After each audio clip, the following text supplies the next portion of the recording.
तो श्री उपदेशामृत श्लोक संख्या 8 हम पढ़ेंगे।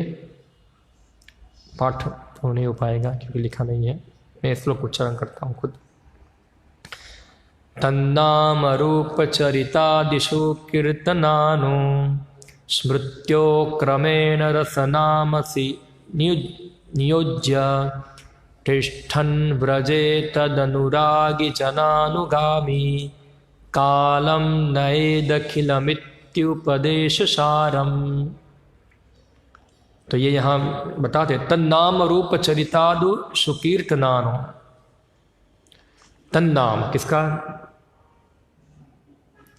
नाम? तत्नाम है कृष्ण का। इससे पहले देखना पड़ेगा किसके बारे में बताया।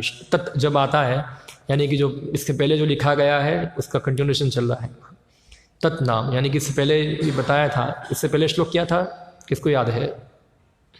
7 नंबर का। सब दूध नहीं पीते हैं? दूध पीते हैं तो याद नहीं रहता है। याद करो आपको मैं। हम पीलिया का रोग के बारे में कुछ बताया था, याद है आपको? किसको याद है? अभी तो याद आना चाहिए क्या है। गौरव याद है? क्योंकि भगवान नाम जो है इतना मधुर है, इधर बताया वो रूप गोस्वामी, इतना मधुर है। मगर जब जो व्यक्ति को क्या होता है, पीलिया होता है, उसको क्या लगता है, वो कड़वा लगता है। हाँ, मगर कोई व्यक्ति उसको लेता रहेगा धीरे धीरे तो उसके अंदर क्या आ जाएगी, उसकी मधुरता आएगी। याद आया कि नहीं आया?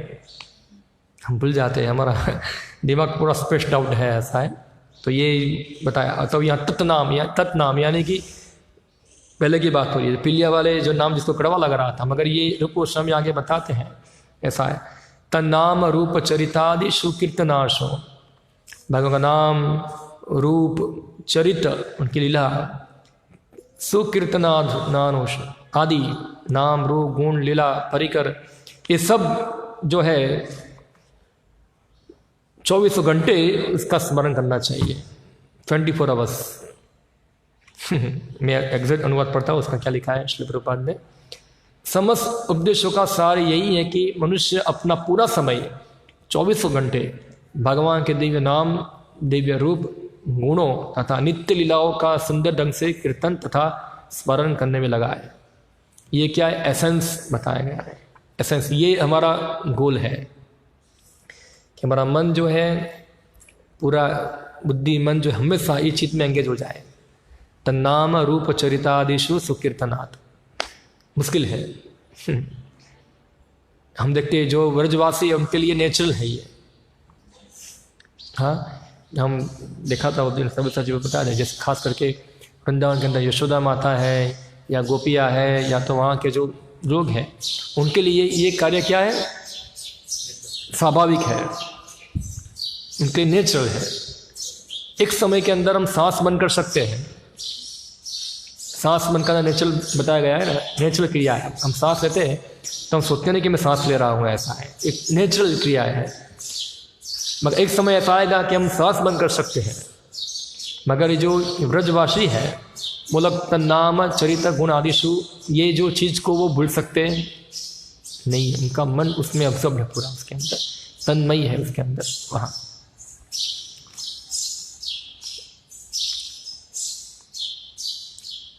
जिससे उसकी जीव तथा मन क्रमशः व्यस्त रहे। इस तरह उसे ब्रज यानी कि गोलोक वृंदावन धाम में निवास करना चाहिए और भक्तों के मार्गदर्शन में कृष्ण की सेवा करनी चाहिए। मनुष्य को भगवान के उन प्रिय भक्तों के पद चिन्हों का अनुगमन करना चाहिए जो उनकी भक्ति में प्रगाढ़ता में से अनुरक्त है। तो ये बहुत हाई लेवल का श्लोक है ये, और ये उपदेश सार भी बताया गया है यहाँ। तो मैं थोड़ा उसके करके पढ़ूंगा तो हम उसको डिटेल में हम समझने का प्रयत्न करेंगे क्या है। पढ़िए, ध्यान से सुनिए क्या है तात्पर्य। चूंकि मनुष्य का मन उसका शत्रु या तो मित्र भी हो सकता है, पहले बताया मैंने। अतएव उसे मन को अपना मित्र बनाने के लिए प्रशिक्षित करना चाहिए। जैसे हमने गाया कीर्तन अभी, कृष्ण भावनामृत आंदोलन विशेष रूप से मन को प्रशिक्षित करने के लिए है। कृष्ण भावनामृत आंदोलन जो है किसके लिए है? मन को प्रशिक्षण करना। कैसे होगा? कैसे मन हमारा प्रशिक्षित होगा? कौन बताएंगे?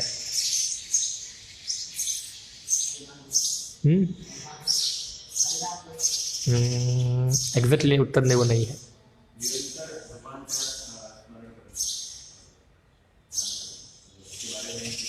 गीता के अंदर भगवान क्या बताते हैं? कौन बताएंगे? हाँ है? किस में लगना? सेवा में लगना। सेवा में लोग बाहर से कुछ सेवा लगेगा, क्या गारंटी इसका मन लगा है?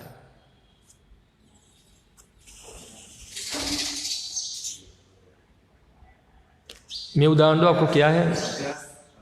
हाँ, अभ्यास या अभ्यास है।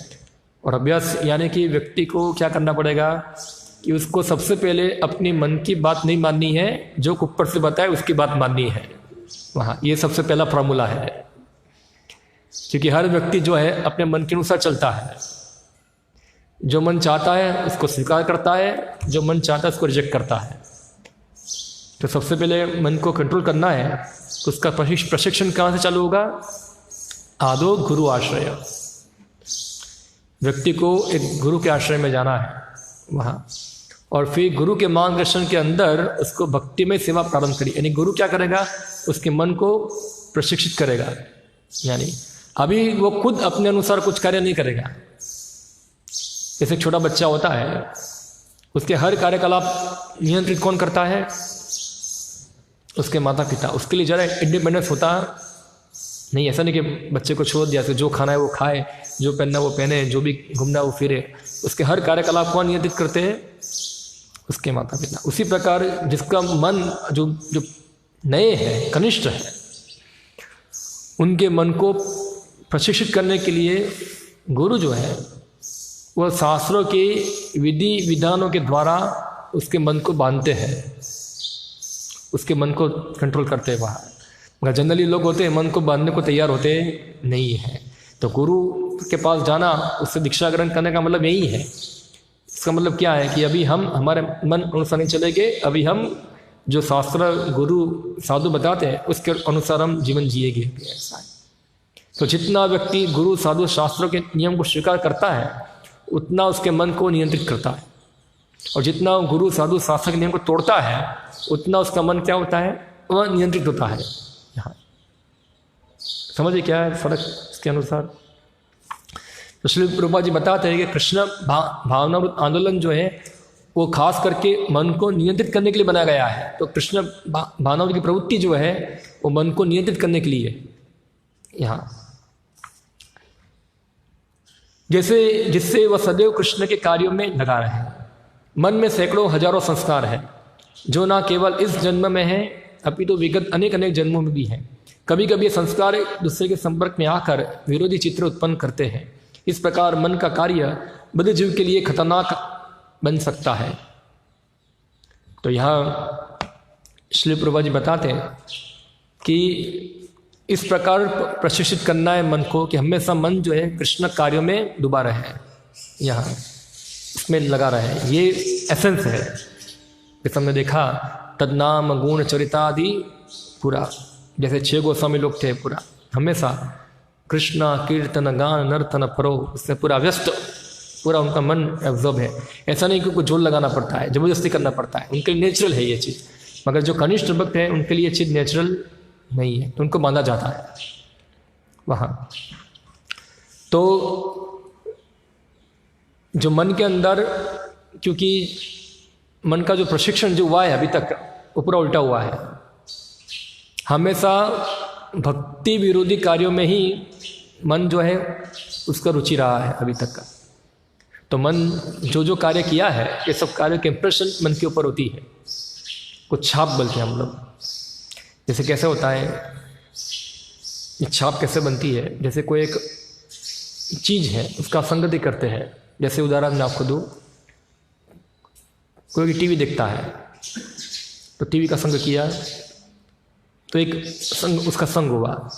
धीरे धीरे वो संग के कारण क्या हो जाएगी, वो टीवी देखने की इच्छा बढ़ती जाएगी, और इच्छा बढ़ेगी तो उससे क्या होगा कि एक आदत बन जाएगी, फिर हैबिट हो जाएगी हमारे कि टीवी देखना ही है, बस हैबिट हो जाएगा। फिर हैबिट ज़्यादा लंबे समय तक चलेगी पूरा, तभी वो संस्कार बन जाती है। संस्कार यानी कि जो हमारे स्वभाव में घुस जाता है वो चीज़, यानी कि उसको अलग ही कर सकते नहीं, हम लोग पूरा हमारे अंदर ही घुस गया है ये चीज़। अभी ऐसी खाली टीवी का उदाहरण मैंने ये दिया, ऐसे बहुत सारी चीज़ है जो हमारे संस्कार में आ जाती है, जो हमारे संस्कार में ही होता है। ये हम उसको दूर करने का प्रयत्न करें फिर भी दूर होता नहीं। हम सोचते हैं कि मैं वही हूँ, ऐसा है, बस ऐसा मान लेते हैं हम लोग। तो ये संस्कार जो है खास करके मन के अंदर होते हैं, ये कर्म, ज्ञान, योग, ये सब संस्कार पड़ते रहते हैं। पाप कर्मों के संस्कार होते हैं, पुण्य कर्मों के संस्कार होते हैं, ये सब कृष्ण विरोधी है, ये सब कृष्ण भक्ति विरोधी है पूरा। तो बताते हैं ये संस्कार जो है केवल एक जन्म के नहीं है, कितने जन्मों के पड़े हुए हैं वहाँ। और कई बार क्या होता है कि ये जो संस्कार जो है, जब दो संस्कार इकट्ठा हो जाते हैं तो एक प्रकार का क्या बनता है, चित्र बन जाता है, और इस प्रकार की चेतना बनती है। जैसे कि उदाहरण आपको दूँ मैं, आपने देखा एक सोना देखा और आपने देखा पहाड़, तो आपको सपने में क्या दिखेगा, सोना और पहाड़ दोनों क्या हो गए, मिक्स हो गए। वो बहुत पहले हम देखते थे ऐसा, वो एक आता था, एक सीरियल आता था अंताक्षरी, उसमें एक आता था चेहरे पे चेहरा, ऐसा आता था याद है किसी को, चेहरे पे चेहरा? हाँ, इसमें कोई बॉलीवुड का हीरो होगा, उसका दो चेहरों का मिक्स कर देंगे, फिर आपको पूछेगी दोनों किसका चेहरा है जैसे मन के अंदर संस्कार जो होते हैं वहाँ, वो एक दूसरे पे चढ़ जाते हैं वहाँ, एक चित्र नया उभा खड़ा करते हैं, चित्र नया बनाते हैं, और हम इस सब चित्रों को देखते हैं पूरा। यहाँ वो सोने का पहाड़ दिखा हमको, वहाँ ये संस्कार पैदा होता है यहाँ। इसलिए बद्ध जीव के लिए मन जो है बहुत खतरनाक है, क्योंकि ये संस्कार बनते हैं, और ये संस्कार अगर हमारा कंटिन्यू रहेगी ये सब की संगति, तो मृत्यु के समय में जो चित्र बना होगा, ये सब संस्कार इकट्ठा होकर जो चित्र बनाया होगा, अब नया एक चित्र बनाया, और चित्रों में देखा उसने, तो मृत्यु के बाद वो वही चित्र वाला शरीर प्राप्त करेगा। सिंपल फॉर्मूला है। जो मृत्यु के समय में जो संस्कार हावी हुए हैं और जो चित्र बनाए हमारे मन के अंदर, वही चित्र हमको नेक्स्ट बॉडी में ले जाएगा, क्योंकि वो हमारा सूक्ष्म शरीर बन गया, और सूक्ष्म शरीर हमको धीरे धीरे स्थूल शरीर प्राप्त कराएगा। तो श्रील प्रभुपाद जी बताते हैं, मनोविज्ञान के विद्यार्थी मन के विविध मनोवैज्ञानिक परिवर्तनों से भली भांति परिचित है। भगवद गीता 8.6 में यह कहा गया है, यम यम वापि स्मरणम भावम त्यजन्त्यन्ते कलेवरम तम तम वेति कौन्तेय सदा तद भाव भाविता। ये श्लोक गीता का है। किसको इसका अर्थ याद है? कौन बताएगा? जिसको पता है हाथ ऊपर करो। प्रभु क्या इस श्लोक का अर्थ है? नहीं पता है? जय चैतन्य प्रभु, क्या अर्थ है उसका?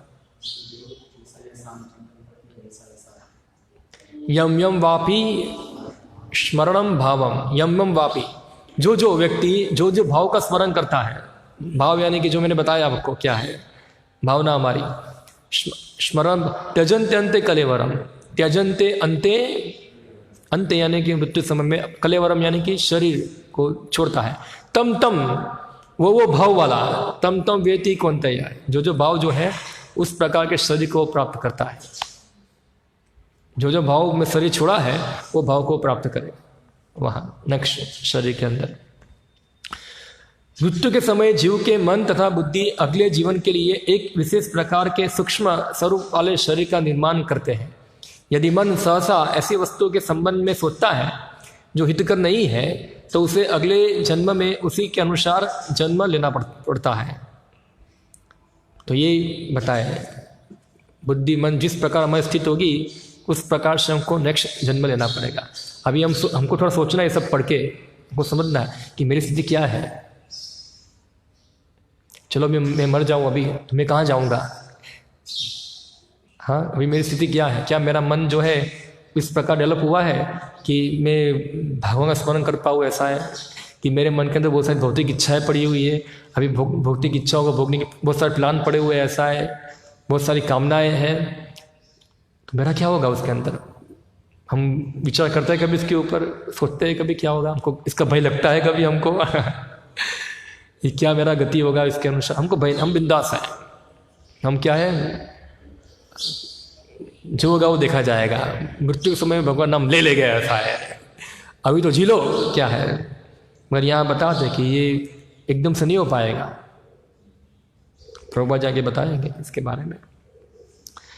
दूसरी ओर यदि कोई मृत्यु के समय कृष्ण का चिंतन करता है तो वह गोलोक वृंदावन नामक वैकुंठ लोक को भेज दिया जाएगा।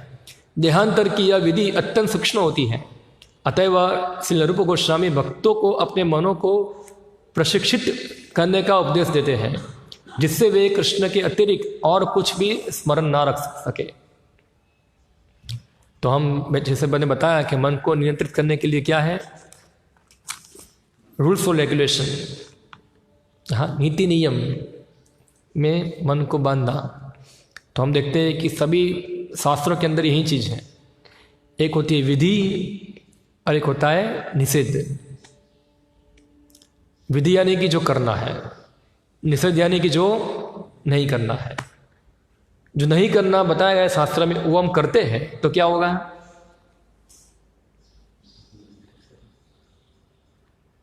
जैसे एक विधि है, हरे कृष्ण मंत्र जप करना, ये विधि है, वो करना है हमको, बराबर।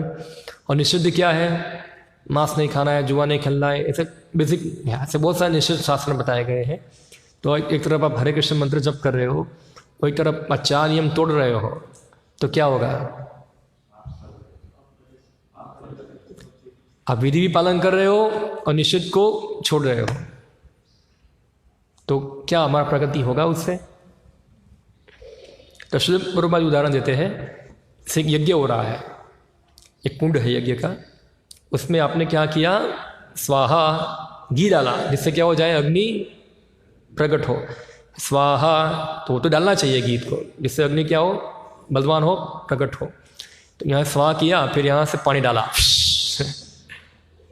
तो क्या हो गया, फिर धुआं निकलेगा, वो यज्ञ हो पाएगा नहीं। हम यहाँ लगे स्वाहा स्वाहा और जैसे पानी डाल देते करके, तो फिर क्या होगा, धुआं होगा इधर।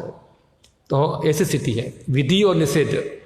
हम सोचते हैं मॉर्निंग प्रोग्राम करता हूँ, मैं माला करता हूँ, मैं सब कुछ बराबर फॉलो करता हूँ, कहाँ गड़बड़ी हो रही है, क्यों मेरा प्रगति नहीं हो रहा है इसके अंदर। तो हमको थोड़ा विधि तो हम पालन कर रहे हैं, पर निषेध के ऊपर हम ध्यान देते नहीं है, या तो विधि भी शिथिलता से पालन कर रहे हैं यहाँ। तो रूप गोस्वामी बताते, शास्त्र में बताए, स्मार्तम्यम शततम विष्णु विस्मार्तयम न जातुचित सर्व विधि निषेधादो आरेव किंकर। सभी विधि और निषेध का मुख्य पर्पस वो क्या है,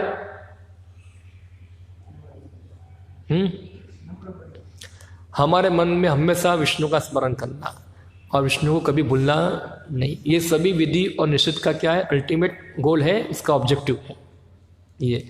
तो जो भी विधि और निषेध बनाए गए हैं वो भगवान के स्मरण के लिए बनाए गए हुए। तो विधि निषेध पालन करने का उद्देश्य क्या है, स्मरण करना भगवान का। तो जो व्यक्ति स्मरण कर रहा है तो उसके लिए विधि निषेध क्या हो जाएगी, अपने आप हट जाएंगे।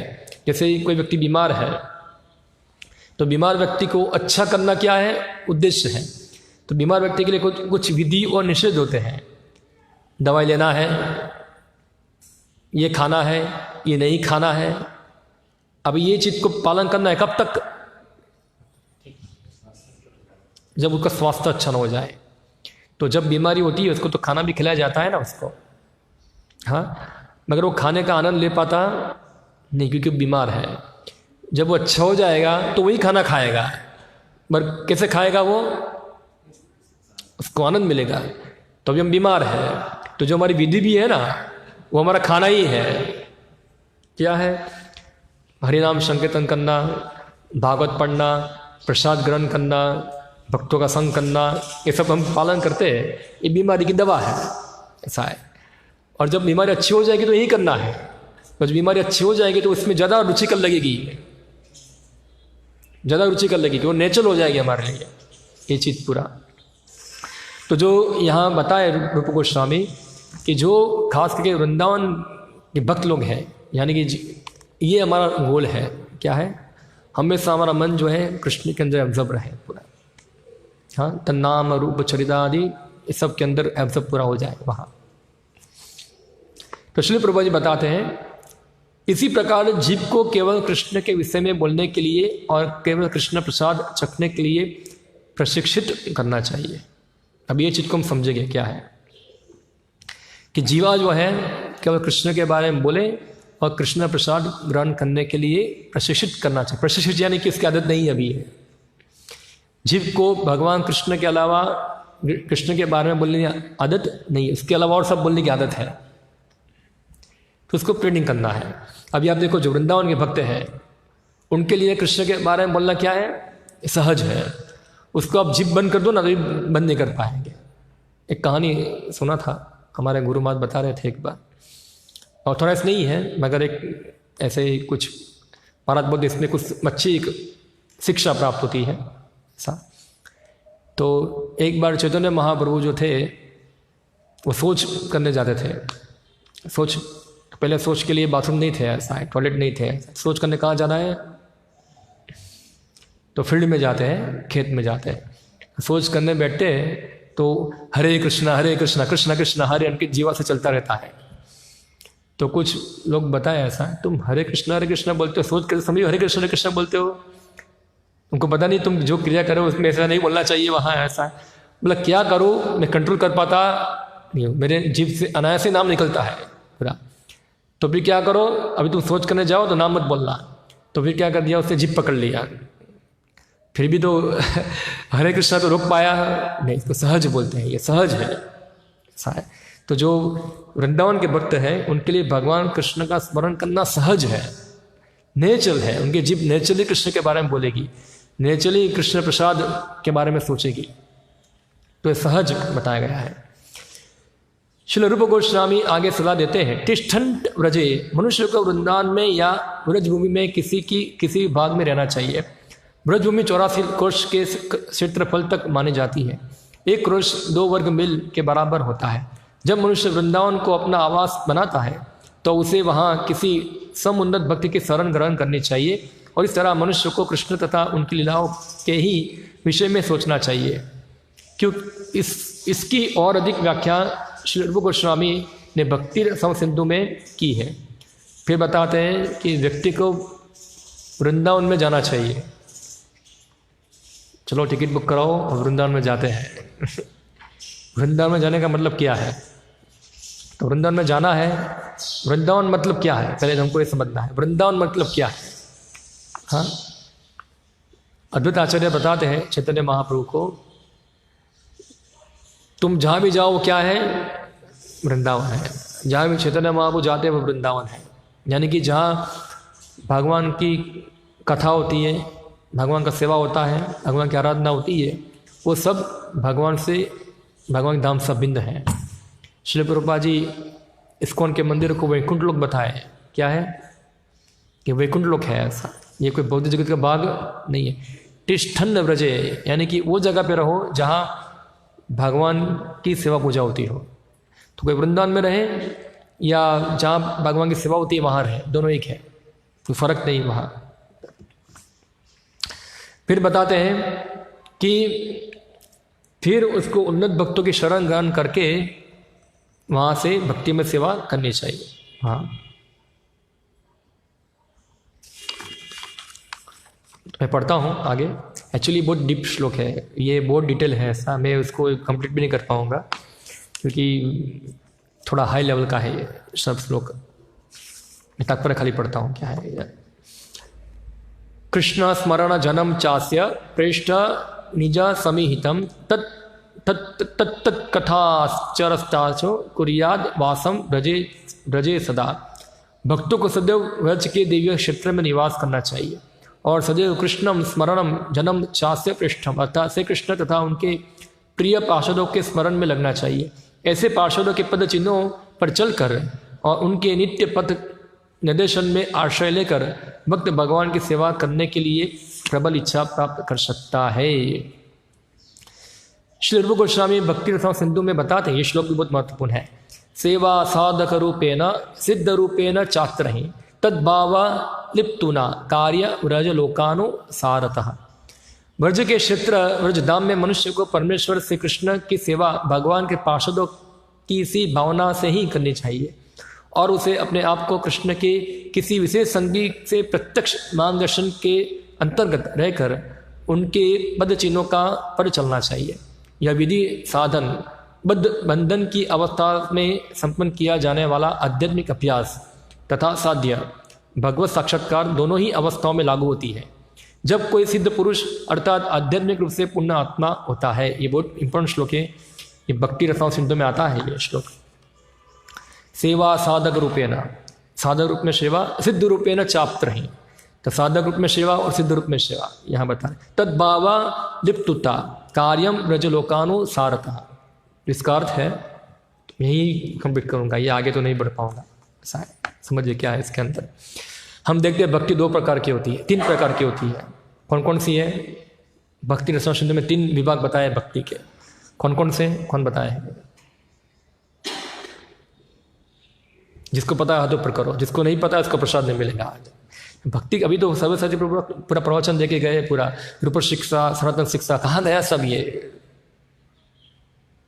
सुना नहीं था? पूरा 6 दिन तो पूरा कार्यक्रम चला, कितना वो प्रभु जी बताए भक्ति के बारे में। तीन प्रकार की भक्ति होती है। हाँ प्रभु जी, भक्तों का लक्षण है भक्ति, 3 प्रकार के। हाँ वेरी गुड, हाँ 3 है, साधन भक्ति, भाव भक्ति और प्रेम भक्ति। ये तीन विभाग बताया गया। पढ़ते नहीं भक्ति रसायन सिंधु क्या है, ये 3 विभाग बताए गए हैं ऐसा भक्ति। सभी पूरा प्रवचन में बताया था ये 3 चीज।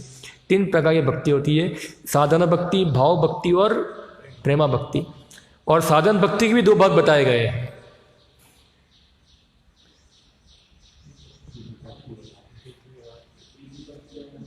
कौन बताएगा? साधन भक्ति भी 2 प्रकार की होती है। कैसे आप लोगों को दीक्षा हुआ और कैसे भविष्य में होगा आपका?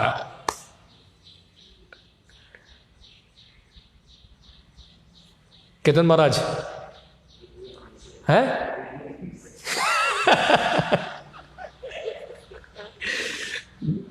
पाछड़ छलवी છે આપણે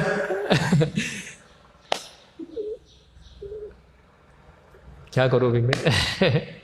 थोड़ा पानी लाओ ना तो डूब जाओ, ऐसा है। दो साधना भक्ति 2 प्रकार है, विधि निषेध, ये क्या है? रागानुगा भक्ति और वेदी भक्ति, ये 2 विभाग बताए गए हैं। क्या आप पढ़ते नहीं? ये भक्ति रसायन सिंधु में सब बताया है, सब चीज बचपन से सुनते आए। क्या है? साधना भक्ति 2 प्रकार की होती है, वेदी भक्ति और रागानुगा भक्ति। नहीं सुना आप लोगों ने? 2 प्रकार की साधना होती है। तो वेदी भक्ति का मतलब क्या है? ये भी सभी सचिव बताया था पूरा प्रवचन के अंदर। जो हम कर रहे हैं अभी, क्या कर रहे हैं हम? क्या कर रहे हैं अभी? पता नहीं क्या कर रहे, बस आ रहे खाने के लिए और चले जाते हैं इधर, कुछ बोल लेते हैं 2 घंटा मुंह मुंह करके, ऐसा है। पर कुछ कर रहे हैं हम लोग, पता नहीं क्या कर रहे हैं, कुछ ज्ञान नहीं इसका। क्या है वेदी भक्ति का मतलब? क्या है? तो वेदी भक्ति यानी कि भक्ति के विधि विधान पालन करना। क्या है भक्ति के विधि विधान? आप भक्ति रसायन सिंधु पढ़ा होगा, उस पर सब बताया ना क्या है विधि विधान, क्या है। श्रवणम, कीर्तनम, विष्णु स्मरणम, ये सब अलग अलग विधि बताई गई है। सुबह मंगला टाइम में उठना, 16 माला करना, भागवत अध्ययन करना, भगवान का सेवा करना, प्रसाद सेवन करना, ये सब विधि बताई गई है, करना है। ये सब 64 अंग बताए गए भक्ति के। तो ये जो विधि है, विधि के अनुसार कार्य करना, उसको कहते हैं विधि भक्ति। और जब विधि पालन करते करते करते उसमें राग होता है। राग का मतलब क्या है? राग यानी कि उसके प्रति थोड़ा अटैचमेंट होता है, तब वो विधि भक्ति में से कौन सी भक्ति में आता है? रागानुगा साधना भक्ति। ये भी साधना भक्ति ही है, ये भी क्या है? साधना भक्ति ही है। तो राग यानी कि आसक्ति। अभी जो विधि है वो पालन किस प्रकार करता है व्यक्ति? आसक्ति से करता है, उसमें आसक्ति उसको नहीं कि कोई झोल लगाना पड़ता है, करो सुबह मंगलती में आओ तो उसको झोल लगाना नहीं पड़ता है, वो स्वाभाविक से आता है, स्वाभाविक नेचुरल आता है। हर संडे को नहीं, हर दिन आता है, स्वाभाविक उसका अट्रैक्शन है। स्वाभाविक उसको नहीं बोलना पड़ता है कि प्रभु माला ध्यान से करो, स्वाभाविक प्रयास करता है माला ध्यान से करने का। कृष्ण प्रसाद स्वाभाविक लिए ग्रहण करेगा, बाहर का कुछ नहीं खाएगा, और स्वाभाविक सब भक्ति विधिधन भागवत श्रवण सेवा बेवा उसमें सब उत्साह ही रहता है, पूरा और का आकर्षण है उसके अंदर, जिसको कहते हैं राग। ये चीज को जिसको राग प्राप्त हुआ है। और फिर रागानुगा का अर्थ होता है कि जो रागात्मिक भक्त है। रागात्मिक भक्त कौन है? वो भी मैं सुना था, सव्यसाची प्रभु बताया था उस दिन चैतन्य चैतावत के ऊपर शिक्षा चल रही थी, उसमें बताया था उन्होंने। रागात्मिक भक्त कौन है? जिनको भगवान के प्रति गाढ़ राग है उसको रागात्मिक भक्त कहते हैं। वो कौन है? वृंदावन के अंदर गोपियाँ है, यशोदा माता है, नंद महाराज है, सब सखा है, कुब्बाल है, सब लोग सब भगवान के प्रति ये उनको रागात्मिक भक्त कहते हैं। तो रागानुगा भक्त यानी कि जो व्यक्ति को भगवान में राग है, ऐसे भक्तों का पद चिन्ह राग के साथ उसका अनुगमन करना, उसको कहते हैं रागानुगा भक्त। समझ रहे क्या है? हाँ, जिस प्रकार का राग वो भक्तों में है भगवान के प्रति, इस प्रकार के राग को प्राप्त करने के लिए ऐसे भक्तों का अनुगमन करना, फॉलो करना उनको, उसको रागानुगा भक्त कहते हैं। रागानुगा साधना कहते हैं इसको। ये भी साधना है। ये क्या है? तो यहाँ श्लोक हम पढ़ा अभी इधर, सेवा साधक रूपेण सिद्ध रूपेण चात्र ही। ये बहुत इंपॉर्टेंट श्लोक है ये, कि इवन साधक की अवस्था में भी व्यक्ति क्या करता है? सेवा करता है, ऐसे भक्तों का अनुगमन करता है। सिद्ध रूपेण चाहे, सिद्ध रूप में भी यही करता है। यहाँ तद्भाव लिप्तुना कार्य, और उस प्रकार से उस प्रकार के भाव में क्या हो जाता है? विलुप्त हो जाता है, संमग्न हो जाता है, कार्य करता है। व्रज लोकानुसारता, और इस प्रकार व्रजवासियों का वो अनुगमन करता है। ये थोड़ा हाई सब्जेक्ट मैटर है पूरा, मगर ये तो भक्ति रस में बताया गया है, इवन पहले ही बताया गया है, चीज किया है कि साधक अवस्था में भी और सिद्ध अवस्था में, दोनों अवस्था में व्यक्ति को वृंदावन के जो रागात्मिक भक्त है उनके पद चिन्हों को फॉलो करना है राग के साथ पूरा। बराबर? अब इसको कैसे समझेंगे हम लोग? तो आपको उदाहरण देता हूं मैं, क्या है आप समझ जाएंगे इसके अनुसार। श्री प्रभुपाद को अब देखो, श्री प्रभुपाद एक साधक के रूप में कार्य कर रहे थे वर्तमान अवस्था के अंदर। वर्तमान आचार्य हमारे हैं, और वो साधक और सिद्ध दोनों ही अवस्था में कार्य कर रहे थे। और वो किसका अनुगमन कर रहे थे? वो भी रागानुगा भक्ति कर रहे थे ना। किसका अनुगमन कर रहे थे? कौन से भक्त? जो भक्त रागात्मिक भक्त थे उसका अनुगमन कर रहे थे। वो कौन थे? वो भक्त भक्ति सिद्धांत सरस्वती महाराज।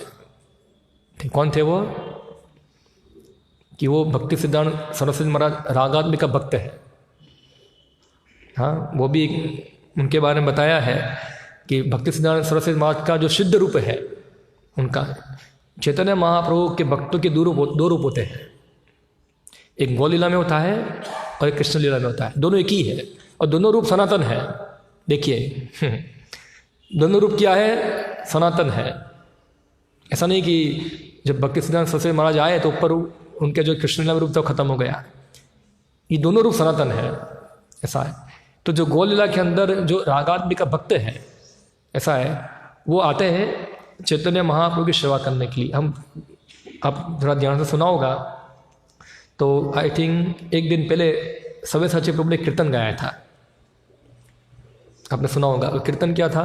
गौरांगेर द्युति पद जार मोरा संपद जे जाने भगति रस सार। याद आया आपको? वो कीर्तन गाया था ये। उसमें पंक्ति आती है, गौरांगेर संगी जने नित्य सिद्ध करी माने जे पाए वजन रंदन पाश। ये सुना आपने, कीर्तन में एक पंक्ति आया था, इसे बताते हैं गौरांगेर संगी जने नित्य सिद्ध करी मारे। जितने भी चैतन्य महाप्रभु के पार्षद हैं सब नित्य सिद्ध है। तो इसके अनुसार हम देखेंगे भक्ति सिद्धांत सरस्वती महाराज भी नित्य सिद्ध है। वो हम जो साधक नहीं है पर साधक की तरह कार्य करते हैं, ऐसा है। तो श्री प्रभुपाद जी जो थे, भक्ति सिद्धांत सरस्वती महाराज का क्या किया उन्होंने? अनुगमन किया उनका। जो भाव भक्ति सिद्धांत सरस्वती महाराज का था उनके आचार्य के प्रति, ऐसा ही भावना से, ऐसा ही राग प्रभुपाद ने उनकी सेवा में उत्पन्न किया वहाँ। और इस प्रकार से उन्होंने राग से भक्ति सिद्धांत सरस्वती महाराज का अनुगमन किया। अभी जो लोग ये समझते नहीं हैं वो लोग गड़बड़ी करते सिद्धांत समझने में। वो क्या करते हैं? अनुकरण करते हैं। किसका करते हैं अनुकरण? तो भक्ति सिद्धांत सरस्वती महाराज बताए हम लोग रूपानुग हैं। कौन है? तो देखो रूपानुग का अनुगमन किस प्रकार किया जाता है। तो भक्ति सिद्धांत सरस्वती महाराज रूपानुग है, वो भक्तिनाथ ठाकुर का अनुगमन कर रहे हैं। भक्तिनाथ ठाकुर उनके गुरु का, उनके गुरु उनके ऐसे अल्टीमेट रूप गोस्वामी। तो रूप गोस्वामी चैतन्य महाप्रभु का सेवा करते हैं, तो उनका अनुगमन हो रहा है। अभी जो लोगों को ये सिद्धांत पता नहीं है वो लोग क्या करते हैं? भक्ति सिद्धांत सरस्वती महाराज यादव भक्तिनाथ ठाकुर के समय में क्या हुआ कि रूपानुग का मतलब क्या है कि रूप गोस्वामी का वेश धारण कर लो, बाबा जी बन जाओ, और बाबा जी बन के बस रूप गोस्वामी की नकल करो, ऐसा है वहाँ। तो ये भक्ति सिद्धांत सरस्वती महाराज, ये लोग रूपानुग नहीं है। ये लोग रूपानुग, उनका कड़ा विरोध किया उन्होंने, ऐसा। तो भक्ति सिद्धांत सरस्वती महाराज जो थे वो रूप गोस्वामी के अनुगमन किया, ऐसा है, ना कि नकल किया, उनका अनुगमन किया उनका। और अनुगमन किया, और प्रभुपाद ने भक्ति सिद्धांत सरस्वती महाराज का राग से अनुगमन किया। इसलिए प्रभुपाद जी भी रागानुगा साधक थे। और सिद्ध रूप में तो है ही वो ऑलरेडी, वो तो नित्य सिद्ध उनके गुरु हैं और नित्य उनकी सेवा कर रहे हैं वो। ऐसा नहीं कि वो यहीं जीवन के अंदर, हम पढ़ते हैं हमारे गुरु महाराज पुस्तक के अंदर लिखते हैं वहाँ श्री प्रभुपाद के अंदर, जय श्री प्रभुपाद के अंदर आपने पढ़ा होगा शायद। कोई व्यक्ति प्रश्न पूछ सकता है कि श्री प्रभुपाद जी अभी कहाँ है, कहाँ होंगे? तो महाराज लिखते हैं प्रभुपाद जी कहाँ होंगे? प्रभुपाद नित्य चैतन्य महाप्रभु की सेवा करने के लिए एक ब्रह्मांड से दूसरे ब्रह्मांड में गए हैं वहाँ सेवा करने के लिए, और अन्य जगह पे प्रचार करते होंगे, वो अन्य जगह भी इस्कॉन की रचना करते होंगे। इस प्रकार उनका कार्य चलता होगा वहाँ। तो नित्य जहाँ जहाँ उनके गुरु जाते हैं उनकी सेवा करने के लिए राग से वो क्या होते हैं, उनका अनुगमन करते हैं वहाँ प्रभुपाद जी वहाँ। तो एक उदाहरण देख सकते हैं श्री प्रभुपाद जी का। तो इसको कहते हैं रागानुगा भक्त, रागानुगा साधक। और सिद्ध रूप में तो कर ही रहे हैं। जब कृष्ण लीला के अंदर जो उनका कृष्ण लीला में जो रूप है वहाँ भी उनकी सेवा चलती है। जैसे रूप गोस्वामी जो है गौल लीला के अंदर उनका साधक रूप कौन सा है? रूप गोस्वामी है। सिद्ध रूप कौन सा है? कृष्ण लीला के अंदर उनका रूप मंजरी है वहाँ। इस प्रकार से भक्ति सिद्धांत सरस्वती महाराज बताए उनके बारे में, उनका स्वरूप बताया उन्होंने, नयनमणि मंजरी है वहाँ। और उनका अनुगमन श्री प्रभुपाद जी कर रहे हैं, ऐसा है वहाँ। तो राग मार्ग से अनुगमन करना, थोड़ा ये सिद्धांत हमको समझना आवश्यक है, वरना हम बहुत गड़बड़ी करेंगे और हम लोग पूरा सहजिया टाइप मेंटलिटी हमारे अंदर आ जाएगी वहाँ। तो ये प्रभुपाद जी बताते हैं कि व्यक्ति को 24 घंटे भगवान के नाम में डूबा रहना, और ऐसे जो वृंदावन में भक्त है उनका अनुगमन करना, उनको स्वीकार करना, उनकी भावना को स्वीकार करना। अभी ये चीज़ भक्ति कृष्ण ने बताई है कि अलग अलग भक्त जो है वृंदावन के अलग अलग भक्तों से आकर्षित होते हैं, और वो भक्तों का ग्रहण कर कर उनके मार्गदर्शन में भगवान की सेवा करते हैं वहाँ। जैसे उदाहरण मिलता है जो वात्सल्य भाव में है वो नंद यशोदा यानी जो वरिष्ठ जो वैष्णव है उनके उनका अनुगमन करते हैं, यानी कि उनका स्थान ग्रहण करना चाहते नहीं है, उनका स्थान ग्रहण करना वो मायावाद है। उनका अनुगमन करना, उनकी जैसी भगवान की सेवा करना, इसको वात्सल्य भाव में जो भक्त होंगे वो इस प्रकार के भक्तों का अनुगमन करेंगे। जो श्रृंगार रस में होंगे वो इस प्रकार भक्तों का अनुगमन करेंगे। जो साक्ष्य रस में होंगे वो इस प्रकार भक्तों का अनुगमन करेंगे। जो रास्य भाव में होंगे उस प्रकार भक्तों का अनुगमन करेंगे वहाँ, ऐसा है। और ये राग मार्ग से उनका और इस प्रकार से वो धीरे धीरे सिद्ध हो जाएंगे। तिष्ठन्ति व्रजे, उस प्रकार व्रज में रहेंगे वहाँ हमेशा। बाह्य रूप से उनकी सेवा चल रही है, अंदर से कहा है वो तभी वो आसान नहीं है। ये खाली हमारे इन्फॉर्मेशन के लिए है, ऐसा नहीं कि हम जानते तो हम पहुंच गए वहाँ, ऐसा नहीं है। ये हमारे इन्फॉर्मेशन के लिए है खाली कि कैसे ये साधना भक्ति को पालन करना। ये प्रभुपाद जी 8वां श्लोक बता रहे उपदेशामृत का। इससे पहले 1 से 7 श्लोक और भी आए हैं, तो हमको पढ़ना है। पहला श्लोक पालन करना है, सेकंड श्लोक पालन करना है, थर्ड श्लोक पालन करना है, बाद में 8 नंबर का श्लोक आता है। हाँ, तो अभी जो 1 से जो 4 श्लोक थे, 4-5 श्लोक थे, वो कनिष्ठ भक्तों के लिए थे। फिर जो 5, 6 थे, 7 के श्लोक थे, वो मध्यम अधिकारी भक्त के लिए थे। अभी यहाँ से जो श्लोक है उत्तम अधिकारी भक्तों के लिए है। सबका अधिकार तो नहीं है उसके अंदर। तो अभी हम जो सेवा करते हैं, हम भी अनुगमन करते हैं। किसका कर रहे हैं? हम लोग प्रभुपाद अनुग हैं, हम प्रभुपाद का अनुगमन करते हैं। क्या हम प्रभुपाद का राग से अनुगमन करते हैं? हम अंदर राग है प्रभुपाद का अनुगमन करने का? है कि नहीं है? क्या नहीं है? हम बोलते जय प्रभुपाद, जय प्रभुपाद, जय प्रभुपाद। क्या हमारे अंदर राग है ऐसा अनुगमन करने का उनके लिए, उनको अनुगमन करना? अनुगमन करने का मतलब क्या है? जो जो उन्हें हमको बताया वो करना। कैसे? राग से करना, पूरा अपने आप को दे देना प्रभुपाद को। जैसे प्रभुपाद ने अपने आप को दे दिया किसको? भक्ति सिद्धांत सरस्वती माता को दे दिया। ऐसे अपने आप को श्री प्रभुपाद को दे देना या अपने गुरु को दे देना, क्योंकि प्रभुपाद का अनुगमन होता है अपने गुरु के माध्यम से ही होता है, वहाँ उनके द्वारा ही होगा। तो ये अनुगमन करना वहाँ। मगर सब लोग तो रेडी, क्योंकि राग नहीं है। क्या नहीं है? राग। इसलिए विधि विधान आ जाता है। फिर विधि भक्ति नियम से अनुगमन करना होता है, नियम फॉलो करो। मगर नियम फॉलो करने से धीरे राग आना चाहिए, तब बोलने की आवश्यकता रहती। नेचुरल ही व्यक्ति अनुगमन करता है, नेचुरली वो परंपरा के सिद्धांत को समझता है, परंपरा की इच्छा को जानता है और परंपरा की सेवा करने का प्रयत्न करता है। तब उसको बार बार बोलना नहीं पड़ता कि प्रभु मंगलाती में आओ, प्रभु माला करो, प्रभु प्रचार में आओ, प्रभु संकीर्तन में आओ, नगर संकीर्तन में आओ, प्रभु ये करो वो करो। सब बोलने की आवश्यकता नहीं है, उसके लिए राग ही होता है ये करना, कि उसके लिए यही प्रायोरिटी है। बाकी सब तो कुछ भूल गया वो वहाँ, क्योंकि वो राग से अनुगमन कर रहा है। कैसे इसको उनको चलाना है, कैसे प्रभुपाद की जो इच्छा है इसको पूरा करना है, इस सब को वो लीड लेगा उसके अंदर, वो करने के लिए वो लीड लेगा वहाँ, क्योंकि उसके अंदर राग आ गया है। और जिसके अंदर राग नहीं है वो तो धक्का लगाना पड़ेगा, ऐसा है। ठीक है, ये बहुत डिटेल में है, मैं कंप्लीट नहीं कर पाऊंगा, और 2-3 श्लोक बाकी है, 2-3 पेज, 1 पेज बाकी है पूरा। तो संक्षिप्त में मैंने आपको ये बताया। ठीक है, हरे कृष्णा। किसी को कोई कमेंट, कोई प्रश्न हो विषय के ऊपर तो पूछ सकते हैं, क्या है? हाँ, क्वेश्चन था? है विधि निषेध के बारे में बताया।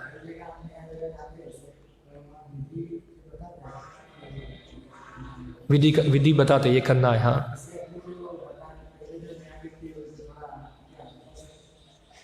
नहीं, नए भक्तों को हम जनरली विधि को हम बहुत लाइटली बताते हैं। लाइट यानी कि उनको पहले ऐसी विधि बताते जो विधि पालन करने में आनंद मिले। और विधि, सभी विधि आनंद वाली है, नो डाउट, भक्ति अपने अपने आनंद वाली है। तो पहले इतना हम निषेध उसको इंट्रोड्यूस नहीं करते। जैसे कोई व्यक्ति मंदिर में आता है, उसको हम नहीं बोलते तुम 4 नियम पालन करो बाद में मंदिर में आ सकते हो, वरना मंदिर में नहीं आ सकते, ऐसा बोलते हैं हम उनको। हम पूछते बाहर सबको चेक करते, भाई तुम 4 नियम पालन करते हो तभी मंदिर में आके प्रणाम करो, मंदिर के बाहर रहो, ऐसा है, ऐसा बोलते हैं हम उनको। आओ मंदिर में आओ, कीर्तन चल रहा है, कीर्तन में भाग लो, सुनो भगवान के बारे में। फिर धीरे धीरे क्या होगा? ठीक है, आप इतना तो पालन कर रहे, अभी इतना भी करो, ये भी छोड़ो साथ साथ, तो धीरे धीरे निश्चित भी आएगा बाद में। ठीक है, और कोई प्रश्न किसी का?